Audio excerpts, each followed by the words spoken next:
இத்தேசத்தின் அதிபதியின் அதிகாரம் முடிவு வருகிறது. தற்போது சிஎம்மா இருக்கிற மு.க.ஸ்டாலின் அவர்களின் முதலமைச்சர் பதவி முடிவுக்கு வருகிறது. அவனுக்கு என்று என்னால் கொடுக்கப்பட்ட இத்தேசத்தின் அதிகாரம் தொடராது.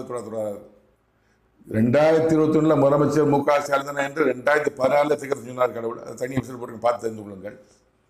அந்த 2021 முதலமைச்சர் பதவி 2026 தொடரோட மு.க.ஸ்டாலின் பேசி வர்றாரு. நான் தான் அடுத்த முதலமைச்சர் பேசி வர்றாரு. அது நிறைவேறாது. 2026 முதலமைச்சர் மு.க.ஸ்டாலின் கிடையாது என்று கடவுள் சொல்லியிருக்கிறார்.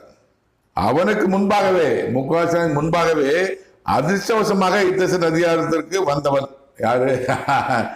பழனிசாமி. அதிர்ஷ்டவசமா திடீர்னு சசிகலா சொல்றாங்க, பார்த்திருப்பீங்க.